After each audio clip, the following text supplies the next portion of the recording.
Salutations à toutes les frères et sœurs en Jésus-Christ dans le monde entier. Nous allons parler de la prophétie biblique des 7 sceaux de l'Apocalypse. Prenons le livre de 2 Pierre chapitre 1. Avant tout, prions frères et sœurs avant d'entamer notre message. Père, merci pour ta grâce, illumine les yeux de nos cœurs à la compréhension de ta parole par ton Saint-Esprit dans le nom puissant du Seigneur Jésus-Christ. Amen. Louons, adorons notre Dieu pendant un moment, frères et sœurs. Merci d'un cœur reconnaissant. Merci ô Seigneur Tout-Puissant. Merci car tu as donné Jésus-Christ, ton Fils. Merci d'un cœur reconnaissant. Merci ô Seigneur Tout-Puissant. Merci car tu as donné Jésus-Christ, ton Fils. Maintenant que le faible dit je suis fort, que le pauvre dit je suis riche, Dieu a fait de grandes choses pour nous. Merci. Gloire, gloire, gloire à l'agneau. Gloire, gloire, gloire à l'agneau, car il est glorieux et digne de régner. L'agneau est souverain. Nous élevons la voix pour l'adorer. L'agneau est souverain. Gloire, gloire, gloire à l'agneau. Gloire, gloire, gloire à l'agneau, car il est glorieux et digne de régner. L'agneau est souverain. Nous élevons la voix pour l'adorer. L'agneau est souverain. Ton amour, ta puissance, ta présence est dans ma vie. Ton amour, ta puissance, ta présence est dans ma vie. Et je veux t'adorer de tout mon cœur. Et je veux t'adorer de toute ma force. Et je veux t'adorer de toute mon âme. Car tu es mon Dieu. Tu es mon Dieu. Car tu es mon Père. Tu es mon Père. Car tu es ma vie. Tu es ma vie. Ton amour, ta présence est dans ma vie. Ton amour, ta puissance, ta présence est dans ma vie. Car tu es mon Dieu.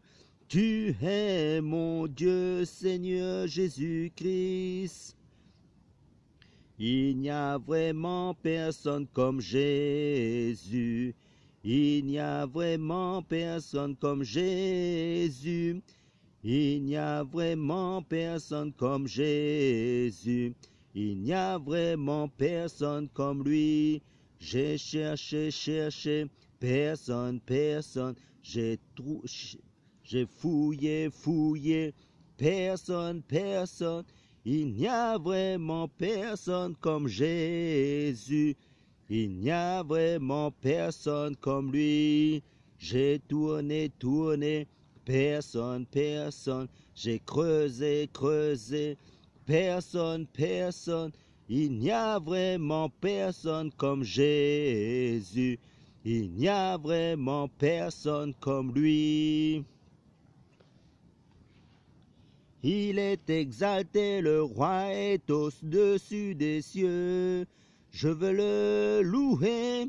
Il est élevé, à jamais exalté, et je loue son saint nom. Il est Seigneur, sa vérité régnera.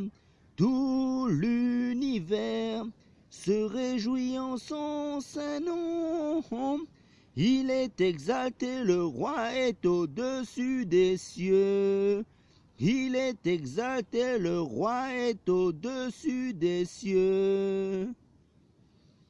Amen, frères et sœurs. Comme nous avons dit, 2 Pierre chapitre 1, verset 19 à 21.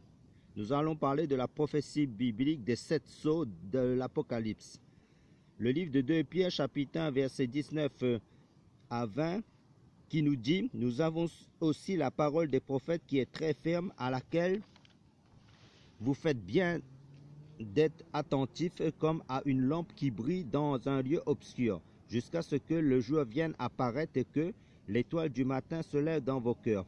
Sachez d'abord ceci, qu'aucune prophétie de l'Écriture ne procède d'une interprétation particulière, car la prophétie n'a jamais été autrefois apportée par la volonté humaine, mais c'est poussé par le Saint-Esprit que les saints hommes de Dieu ont parlé. Là, nous voyons que c'est poussé par le Saint-Esprit que les saints hommes de Dieu ont parlé. Voilà, Pierre nous dit que nous avons la parole des prophètes. Dans le même chapitre de 2 Pierre chapitre 1, verset 13, Pierre dit aussi, « Car je crois qu'il est juste que je vous réveille par des avertissements pendant que je suis dans cette tente, c'est-à-dire dans son corps physique. » Là, Pierre a écrit cette lettre pour rassurer les chrétiens, pour maintenir les chrétiens dans le réveil spirituel, les avertir des dangers qui les menaçaient. Il faut être attentif à cette parole de Dieu. C'est comme une richesse. Au verset 19, Pierre nous dit, « Nous avons la parole des prophètes qui est très ferme, à laquelle vous faites bien d'être attentifs, comme à une lampe qui brille dans un lieu obscur. » Cette lampe qui était alimentée, cette lampe physique dans le passé, qui était alimentée à l'époque par l'huile, bien sûr, l'huile qui est l'image du Saint-Esprit, cette lampe, justement, à l'époque, elle n'éclairait pas totalement toutes les maisons. Si on voulait voir un lieu précis de manière distincte, il fallait prendre cette lampe avec soin pour voir de manière précise. Pierre nous apprend ici, la prophétie, c'est cette lampe, sur le plan spirituel, qui, bien sûr, ne nous donne pas tout l'éclairage, toutes les précisions que nous avons besoin, de A à Z, pour connaître totalement l'avenir. Mais elle nous donne à peu près ce qui va se passer. Il y a encore des choses qui ne sont pas encore révélées. Comme l'apôtre Paul disait, nous connaissons en partie aux chrétiens de Corinthe. Prenons ce passage pour appuyer, affirmer cela. Dans 1 Corinthiens chapitre 13, verset 12, il nous est déclaré de la part de l'apôtre Paul qu'aujourd'hui nous voyons au moyen d'un miroir, de manière obscure. Mais alors nous verrons face à face. Aujourd'hui je connais en partie, mais alors je connaîtrai comme j'ai été connu. Dans la première épître de Jean, au chapitre 3, par la suite, Jean nous dira, « Quand le Seigneur viendra, nous le verrons tel qu'il est. » Vous et moi, nous avons reçu une partie de l'illumination, de la révélation qui est consignée dans les Écritures saintes, la Bible, que nous avons entre nos mains. Et beaucoup de choses sont encore cachées. Et nous le serons au retour de Jésus-Christ. Amen. Gloire à Dieu. Et cette prophétie biblique nous montre à peu près où nous allons par rapport à notre génération du temps de la fin. Prenons Apocalypse chapitre 4, versets 1 à 2. Apocalypse chapitre 4, versets 1 à 2, nous fait voir et entendre clairement de la part de l'apôtre Jean ceci. Après ces choses, je regardais et voici une porte était ouverte dans le ciel. Et la première voix que j'avais entendue comme le son d'une trompette et qui parlait avec moi me dit, monte ici et je te montrerai les choses qui doivent arriver à l'avenir. Aussitôt je fus ravi en esprit et voici un trône était dressé dans le ciel et sur ce trône quelqu'un était assis. Amen.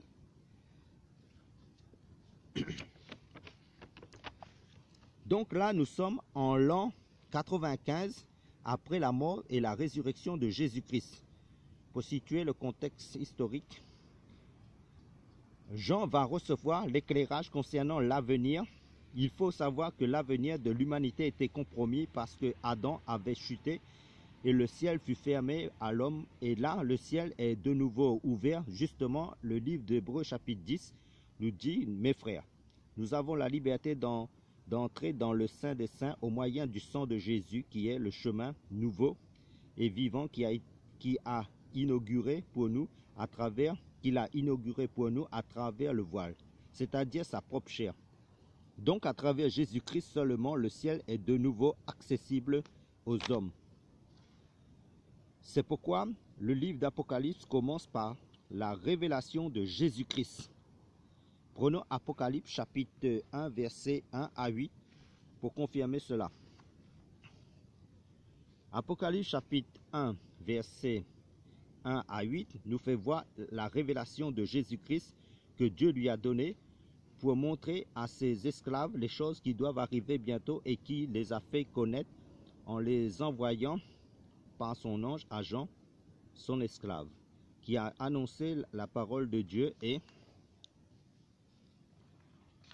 le témoignage de Jésus-Christ et toutes les choses qu'il a vues. Béni est celui qui lit et ceux qui écoutent les paroles de cette prophétie et qui gardent les choses qui y sont écrites, car le temps est proche. Jean aux 7 églises qui sont en Asie, que la grâce et la paix vous soient données de la part de celui qui est, qui était et qui vient, et de la part des 7 esprits qui sont devant son trône, et de la part de Jésus-Christ qui est le témoin fidèle, le premier-né d'entre les morts et le prince des rois de la terre. À lui dis-je, qui nous a aimés et qui nous a lavés de nos péchés par son sang et qui a fait de nous des rois et des prêtres pour Dieu son Père. À lui soit la gloire et la force d'âge en âge. Amen. Voici, il vient avec les nuées et tout œil le verra, et même ceux qui l'ont percé. Et toutes les tribus de la terre se lamenteront devant lui. Oui, amen. Je suis l'alpha et l'oméga, le commencement et la fin, dit le Seigneur qui est, qui était et qui vient, le Tout-Puissant. Voilà. Le thème central de toutes les Écritures, c'est Jésus-Christ lui-même. Amen. Le tout premier livre de la Bible, la Genèse, commence par le Dieu Tout-Puissant et le dernier livre de la Bible, l'Apocalypse, finit par la révélation de Jésus-Christ. Le Dieu Tout-Puissant. Ces révélations ont été destinées aux églises et ce message concerne directement les enfants de Dieu. Au verset 3, il nous est dit, béni est celui qui lit et ceux qui écoutent les paroles de cette prophétie et qui gardent les choses qui y sont écrites. Car le temps est proche. Quel temps? Le temps de l'avènement du Seigneur. Et dans toutes les Écritures de l'Ancienne Alliance, Jésus-Christ était un mystère qui maintenant est révélé dans la Nouvelle Alliance. Prenons le livre de Colossiens chapitre 2 versets 1 à 3. Colossiens chapitre 2 versets 1 à 3 nous dit, là c'est l'apôtre Paul qui parle, « Or je veux en effet que vous sachiez combien est grand le combat que j'ai pour vous. » Et pour ceux qui sont à Laodicée, pour tous ceux qui n'ont pas vu mon visage dans la chair, afin que leur cœur soit consolé, étant unis ensemble dans la charité et enrichis d'une pleine intelligence pour la connaissance du mystère de notre Dieu et Père et de Christ, en qui sont cachés tous les trésors de la sagesse et de la connaissance. Amen. tous ceux qui cherchent la sagesse et tous ceux qui cherchent la connaissance, la Bible nous dit, tout cela se trouve seulement et uniquement en Jésus-Christ. Et Paul dit, Christ était un mystère caché de tous les temps et dans tous les âges, dont parle le livre de Colossiens chapitre 1 verset 26. Le mystère qui avait été caché dans tous les siècles et dans tous les âges, mais qui est maintenant manifesté à ses saints. Voilà, même Abraham n'a pas eu la révélation pleine de ce mystère, qui est Christ. Il a eu une partie de ce mystère dans Genèse chapitre 14 par rapport à Melchisédek, qui est l'image de Christ qui lui est apparue. Tous ceux qui ont vécu avant la grâce n'avaient pas la pleine révélation par rapport à Christ, tel qu'Élie, Moïse. Ils ont eu des brides, une partie de la révélation de Christ. Nous allons partir dans le livre d'Éphésiens chapitre 3 versets 1 à 6. Le livre d'Éphésiens chapitre 3 versets 1 à 6 nous informe, c'est pour cela que moi, Paul, je suis prisonnier de Jésus-Christ pour vous, gentils, si toutefois vous avez appris quelle est la gestion de la grâce de Dieu qui m'a été donnée pour vous, comment par révélation il m'a fait connaître ce mystère ainsi que je l'ai écrit ci-dessus en peu de mots, d'où vous pouvez voir en le lisant quelle est l'intelligence que j'ai du mystère de Christ, lequel n'a pas été manifesté aux fils des hommes dans les autres générations, comme il a été révélé maintenant par l'Esprit à ses saints apôtres et prophètes, à savoir que les gentils sont cohéritiers et d'un même corps, et qu'ils participent ensemble à sa promesse en Jésus-Christ, en Christ par l'Évangile.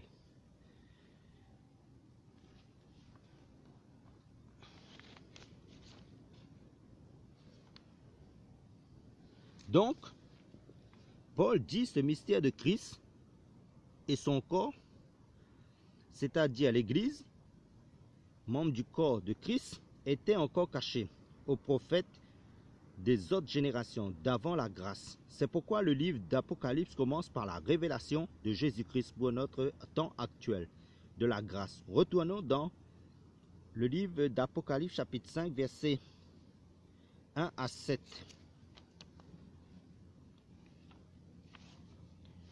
Apocalypse chapitre 5 verset 1 nous stipule, puis je vis dans la main droite de celui qui était assis sur le trône un livre écrit en dedans et en dehors, scellé de 7 sceaux. Et je vis aussi un ange remarquable par sa force qui proclamait d'une voix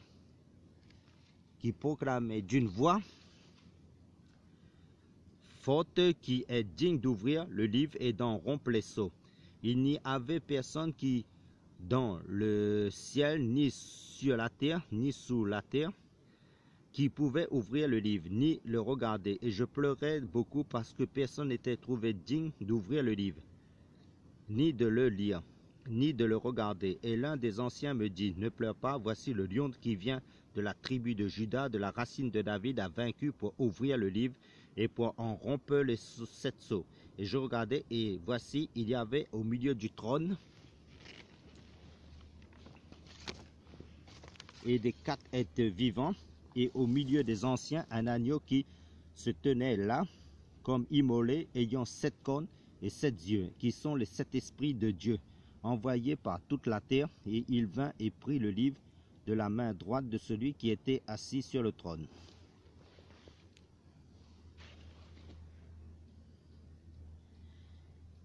Là, Jean est au ciel. Il voit un ange qui est le symbole de Jésus. Il voit un agneau qui est le symbole de Jésus, qui va ouvrir le livre scellé de 7 sceaux, qui avait été scellé sur l'ordre de Dieu, dans le livre de Daniel, au chapitre 12, par le prophète Daniel. Là, Jésus va ouvrir ces 7 sceaux. Comme nous avons vu, nous sommes dans la période de l'an 95.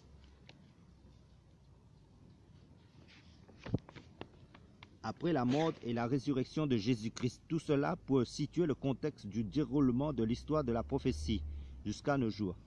Les révélations des 7 sceaux qui va être dévoilées au chapitre 6 d'Apocalypse que nous allons voir. Prenons d'abord Zacharie chapitre 6 verset 1 à 8. Zacharie chapitre 6 verset 1 nous déclare: Je levai encore les yeux, je regardais. Voici 4 chats sortaient d'entre 2 montagnes, et ces montagnes étaient des montagnes d'airain. Au premier chat, il y avait des chevaux roux. Au deuxième chat, des chevaux noirs. Au troisième chat, des chevaux blancs. Et au quatrième chat, des chevaux tachetés vigoureux. Je pris la parole et je dis à l'ange qui me parlait: Mon Seigneur, que veulent dire ces choses? L'ange répondit et me dit: Ce sont les 4 vents des cieux qui sortent du lieu où ils se tenaient devant le Seigneur de toute la terre. Les chevaux noirs qui sont à l'un des chats se dirigent vers le pays du nord, et les blancs sortent après eux, et les tachetés se dirigent vers le pays du sud. Ensuite, les vigoureux sortirent et demandèrent à aller parcourir la terre. L'ange leur dit: Allez parcourir la terre, et ils parcoururent la terre. Puis il m'appela et me parla en disant: Voici ceux qui se dirigent vers le pays du nord ont apaisé mon esprit dans le pays du nord. Là, les chevaux qui est pareil aux chevaux d'Apocalypse que nous verrons, là, les chevaux blancs, noirs, roux, c'est Dieu qui libère ses chevaux pour exécuter son plan, son jugement, comme c'est écrit au verset 8, pour apaiser son esprit, pour que ces cavaliers accomplissent la colère de Dieu, comme c'est dit dans d'autres versions de Bible. Et ces 4 types de chevaux qui est l'image des 4 vents que nous savons, d'après les Écritures, Dieu fait de ces vents ses messagers, et d'après le psaume chapitre 104, pour accomplir ses desseins.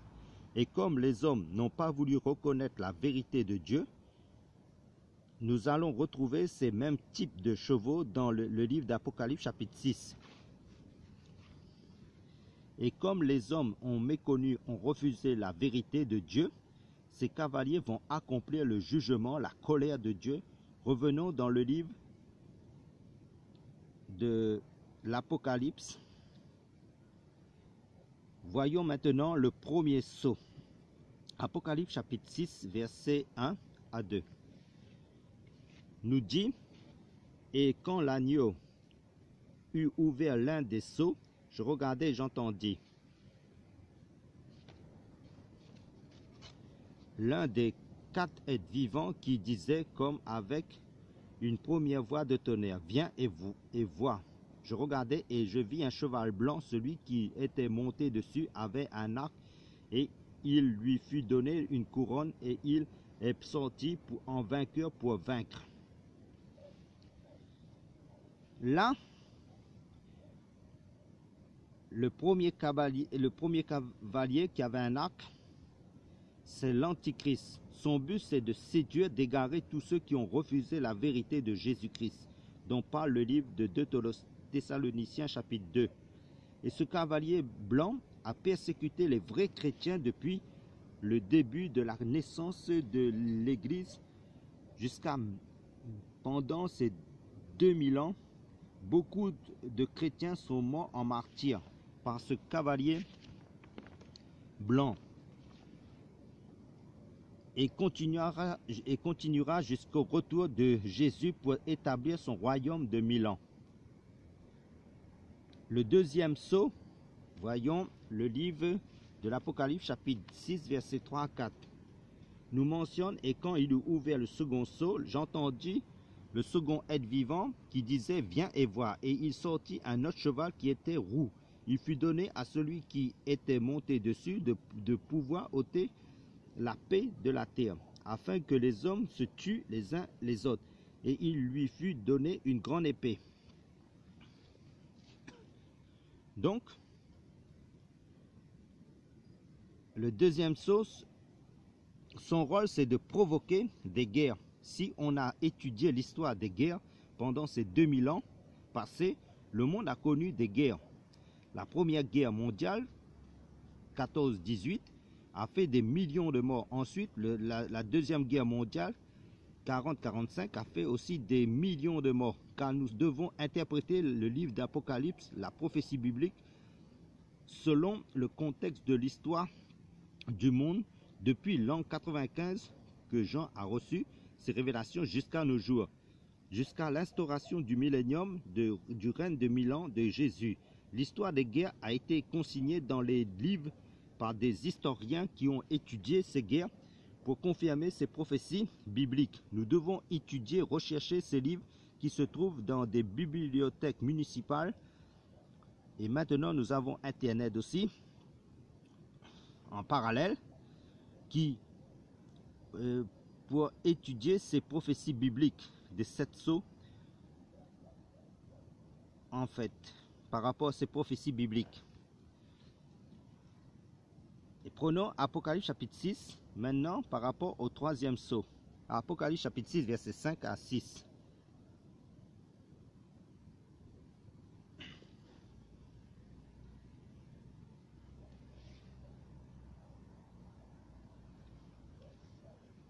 « 5 à 6 nous dit, et quand il eut ouvert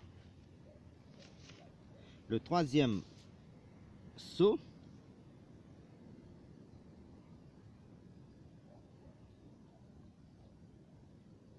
j'entendis le 3e être vivant qui disait, viens et vois. Je regardai et je vis un cheval noir, et celui qui était monté dessus avait une balance dans sa main. Et j'entendis au milieu des quatre animaux une voix qui disait, une mesure de blé pour 1 denier et 3 mesures d'orge pour 1 denier, mais ne fais pas de mal au vin et à l'huile.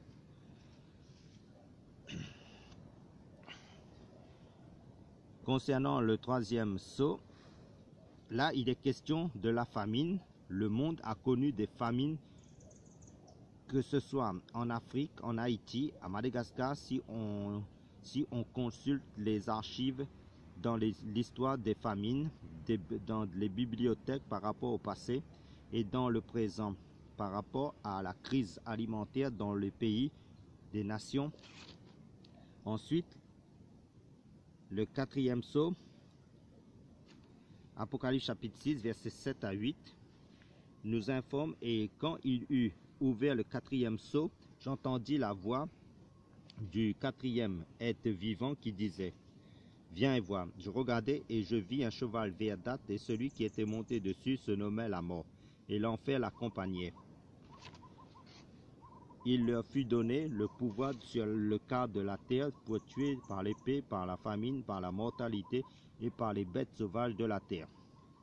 Donc le 4e sceau, c'est un mélange de la mort et un mélange de la famine, de la guerre et de la maladie, épidémie, le sida, des bêtes sauvages, qui est le jugement de Dieu contre les hommes. Si nous voulons comprendre ces prophéties, nous devons, comme je l'ai dit, faire des recherches sur les grands phénomènes, des grands fléaux qui s'est passé dans l'histoire du monde, qui ont été consignés dans des livres marquant l'histoire du monde. C'est pourquoi les chrétiens doivent faire des recherches pour mieux assimiler les prophéties bibliques dans les archives municipales, des bibliothèques, sur Internet, en fonction de l'histoire du monde et de l'époque où ils vivent, comme les prophètes d'avant la grâce qui faisaient des recherches. Le 5e sceau, prenons Apocalypse chapitre 6, versets 9 à 11. Nous déclame, et quand il eut ouvert le 5e sceau, je vis sous l'autel les âmes de ceux qui avaient été tués pour la parole de Dieu, pour le témoignage qu'ils avaient gardé. Et elles criaient à haute voix, disant, jusqu'à quand, Seigneur, qui est saint et véritable, ne jugeras-tu pas et ne vengeras-tu pas notre sang de ceux qui habitent sur la terre? Et il leur fut donné à chacun des robes blanches, et il leur fut dit de se tenir en repos encore un peu de temps, jusqu'à ce que le nombre de leurs compagnons de service et de leurs frères qui doivent être mis à mort comme eux soit complet.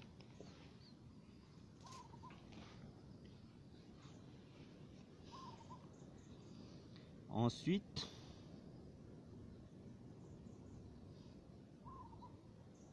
là, il est question, cela concerne les martyrs qui ont été persécutés, tués, décapités, brûlés à cause de leur foi en Jésus-Christ pendant ces 2000 ans. Ils ont gardé le témoignage de Jésus jusqu'à la fin. Comme Jésus disait, quelqu'un d'autre rend témoignage de moi. Prenons Jean, l'évangile de Jean, chapitre 5, versets 33 à 38, qui nous dit: vous avez envoyé vers Jean et il a rendu témoignage à la vérité. Or, je ne cherche pas le témoignage des hommes, mais je dis ces choses afin que vous soyez sauvés. Il était une lampe ardente et brillante et vous avez voulu vous réjouir pour un peu de temps à sa lumière. Mais moi, j'ai un témoignage plus grand que celui de Jean, car les œuvres que mon Père m'a donné d'accomplir, ces œuvres même que je fais témoignent de moi, que c'est mon Père qui m'a envoyé. Et le Père qui m'a envoyé a lui-même rendu témoignage de moi. Vous n'avez jamais entendu sa voix, vous n'avez jamais vu sa face, et sa parole ne demeure pas en vous, puisque vous ne croyez pas à celui qu'il a envoyé. Voilà justement, ces chrétiens ont reçu ce témoignage que le Père avait rendu à son Fils Jésus-Christ. Ici, on parle par rapport aux œuvres que Jésus devrait accomplir. Et la plus grande œuvre que Jésus devrait accomplir, c'est l'œuvre de la croix, bien sûr. Et le fait de dire aux hommes et aux femmes qu'en dehors de Jésus-Christ, il n'y a pas de salut, peut nous amener à la mort. Pourquoi? Parce que l'ennemi de nos âmes, le diable, contrôle le monde. Il a ses émissaires, il ne veut pas que les hommes soient sauvés. Il veut encore moins que les gens connaissent la vérité, et ces chrétiens étaient tués, combattus pour cette raison pendant ces 2000 ans de l'histoire de l'Église et dans les nations depuis la naissance de l'Église. Dans Actes des Apôtres chapitre 2 jusqu'à nos jours, dans les nations, actuellement jusqu'au retour visible de Jésus-Christ pour instaurer son règne millénaire. Mais nous avons une information capitale qui nous rassure pour nous fortifier, nous encourager en tant que chrétiens. Si nous sommes dans la souffrance, dans la maladie, la pression de l'ennemi, cette information, c'est qu'il y a une vie après la mort, uniquement en Jésus-Christ. Parce que dans l'ouverture du 5e sceau, au verset 10, ces martyrs, leurs âmes continuent à vivre et ils réclament vengeance, justice au Seigneur pour leur sang versé sur la terre, à cause de leur foi. Évidemment, vous connaissez l'histoire de Lazare et de l'homme riche. Prenons ce passage de Luc chapitre 16, verset 19. Nous dit: il y avait un homme riche qui était vêtu de pourpre et de fin lin et qui tous les jours se réjouissait d'une somptueuse vie. Il y avait aussi un pauvre nommé Lazare couché à la porte du riche, tout couvert d'ulcères, qui désirait se rassasier de miettes qui tombaient de la table du riche, et même les chiens venaient encore lécher ses ulcères. Il arriva que le pauvre mourut, et il fut porté par les anges dans le sein d'Abraham. Le riche mourut aussi, et il fut enseveli. Étant en enfer, il leva les yeux, et tandis qu'il était dans les tourments, il vit de loin Abraham et Lazare dans son sein. Il s'écria et dit: Père Abraham, aie pitié de moi et envoie Lazare pour qu'il trempe le bout de son doigt dans l'eau et me rafraîchisse la langue, car je suis grièvement tourmenté dans cette flamme. Abraham répondit: Mon enfant, souviens-toi que pendant ta vie tu as reçu de bonnes choses et que Lazare a eu ses maux pendant la sienne. Maintenant il est ici consolé et toi tu es grièvement tourmenté. Là nous voyons qu'il y a une vie après la mort. L'homme riche vivait dans l'insouciance. Il avait mis sa confiance dans les richesses incertaines du monde. Il meurt et il se retrouve en enfer. Là c'est terrible.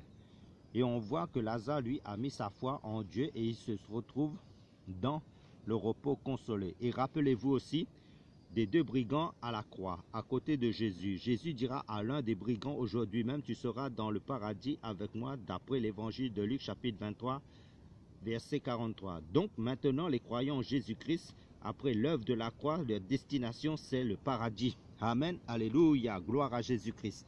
Donc pour revenir dans l'Apocalypse par rapport à l'ouverture du 5e sceau, nous parle des martyrs. Et Dieu leur dira de se tenir en repos jusqu'à ce que le nombre des personnes qui doivent passer par le martyr, comme eux, soit au nombre au complet. Là, nous constatons qu'il y a des personnes qui subissent dans notre temps de la fin le martyr dans les nations qui se soient dans le pays arabe, chinois, européen, à cause de leur foi en Christ. Et cet acharnement va s'accentuer lorsque l'Antichrist établira son règne visible après que l'Église aura été enlevée.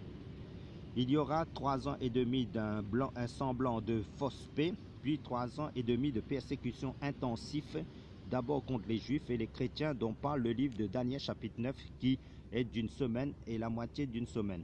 Des personnes vont connaître des souffrances atroces, terribles, tous d'abord les Juifs et les chrétiens qui n'auront pas renié leur foi en Jésus-Christ. Allons dans le livre de Matthieu chapitre 24, versets 21 à 22. Matthieu chapitre 24, versets 21 à 22 nous informe car alors il y aura une grande tribulation telle qu'il n'y en a point eu depuis le commencement du monde jusqu'à présent et qu'il n'y en aura jamais. Et si ces jours n'étaient abrégés, aucune chair ne serait sauvée, mais à cause des élus, ces jours seront abrégés. Les Juifs vont être persécutés à cause de leur refus d'adorer l'homme impie, qui se proclamant lui-même Dieu, comme c'était mentionné dans le livre de 2 Thessaloniciens chapitre 2.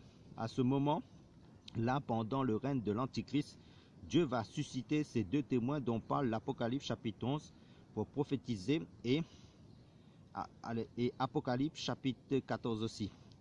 Jean voit un ange qui vole annonçant l'évangile éternel à toute la terre. Beaucoup de personnes se convertiront au Seigneur pendant la grande tribulation, mais beaucoup de Juifs, beaucoup de personnes vont connaître le martyre, la mort à cause de leur foi. Et ces personnes, c'est la grande foule qui vient de la grande tribulation dont parle Apocalypse chapitre 7, avant le retour visible de Jésus-Christ, avant d'instaurer son règne de 1000 ans sur terre.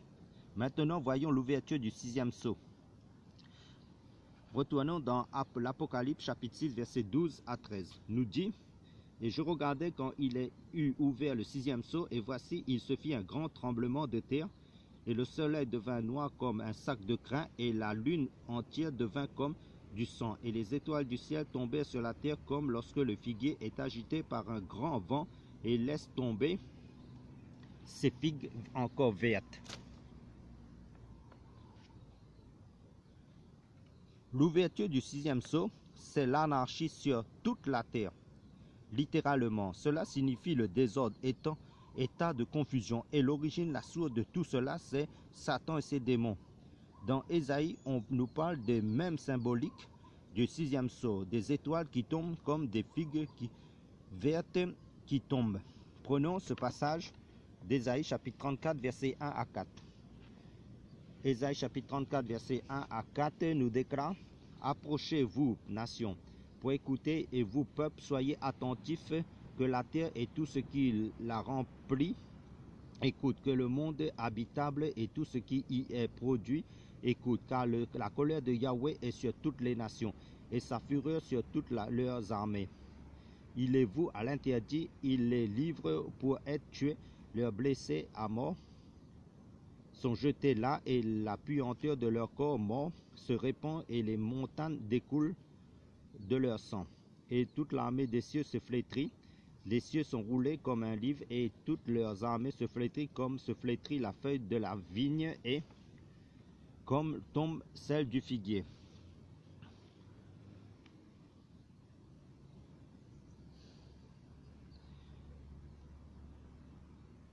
Et le verset 4, il nous est dit: et toute l'armée des cieux se fond, les cieux sont roulés comme un livre, et toutes leurs armées tombent comme tombe la figue de vigne, et comme tombe celle du figuier. Là, nous voyons la même similitude d'Apocalypse. Nous avons vu que les étoiles des cieux qui tombent du ciel comme des figues qui tombent, là, il est question des démons qui tombent sur la terre. De plus en plus, rappelez-vous dans l'Apocalypse chapitre 12, dans sa chute, Satan entraînait avec lui un tiers des étoiles qui étaient des anges qui sont devenus des démons. Certains de ces démons sont tombés dans la mer, d'autres sur la terre, d'autres sous terre. D'autres de ces démons sont dans les lieux célestes, dans le ciel atmosphérique. Tous ces démons, c'est l'armée de Satan, comme c'est dit dans Éphésiens chapitre 6. Et tous ces démons qui tombent sur la terre poussent les hommes à la rébellion contre Dieu, d'où l'augmentation du mal, de la délinquance, drogue, alcool, violence. À cause de tous ces démons qui tombent, il y a de plus en plus de suicides, de crimes, de guerre. Cela favorise aussi la mise en place de plus en plus aussi du gouvernement de l'homme impie, de l'Antichrist. Nous sommes de plus en plus dans le règne de la confusion du nouvel ordre mondial de l'Antichrist. Pour finir, le 7e sceau par rapport aux prophéties bibliques, Apocalypse chapitre 8, verset 1 à 6. Concernant l'ouverture du 7e sceau, Apocalypse chapitre 8, verset 1 à 6, nous mentionne: et quand il eut ouvert le 7e sceau, il y eut un silence dans le ciel, environ une demi-heure. Et je vis les 7 anges qui se tiennent devant Dieu, et 7 trompettes leur furent données. Et un autre ange vint et se tint devant l'autel, ayant un encensoir d'or, et plusieurs parfums lui furent donnés pour les offrir avec les prières de tous les saints sur l'autel d'or qui est devant le trône. Et la fumée des parfums monta avec les prières des saints de la main de l'ange devant Dieu. Puis l'ange prit l'encensoir, et l'ayant rempli de feu de l'autel, il le jeta sur la terre. Et il y eut des tonnerres, des voix, des éclairs et un tremblement de terre. Alors les 7 anges qui avaient les 7 trompettes se préparaient à en sonner. Le verset 1 nous dit: quand il eut ouvert le 7e sceau, il y eut un silence dans le ciel d'environ une demi-heure. Alors que la Bible nous dit que dans le ciel, Dieu est adoré jour et nuit sans cesse, en continu. Comme il nous est parlé dans le verset 8 d'Apocalypse chapitre 4 par les anges, les 4 êtres vivants et les 24 anciens. Ils ne cessent pas de dire Saint, Saint, Saint, Saint au Seigneur. Ils adorent Dieu nuit et jour, le Seigneur. Mais là, nous voyons, il y a un silence d'une demi-heure. Là, c'est terrible. L'ouverture du 7e sceau va faire cesser l'adoration au ciel pendant une demi-heure. Au ciel, Dieu a toujours été adoré. Pourquoi? Parce que l'ouverture du 7e sceau s'ouvre sur l'ouverture de 7 trompettes qui sont les jugements de Dieu. Toutes les créatures au ciel observaient tout ce qui allait se passer sur la terre. Les 7 trompettes allaient annoncer des jugements incroyables de Dieu sur la terre. C'est pourquoi au verset 10 d'Apocalypse chapitre 22, Dieu dit à Jean: ne scelle pas ces paroles de ce livre, qui est réservé à l'épouse, à l'église du Christ. Pour conclure le message, prions, frères et sœurs. Merci Père pour la révélation de ton Fils Jésus-Christ. Garde-nous en toi, enracine-nous en toi. Merci pour ta grâce, fortifie chacun de nous, remplis-nous encore de ton amour pour la vérité, de la foi. Sauve les âmes, guéris, restaure ceux qui sont malades dans le nom de Jésus-Christ. Amen.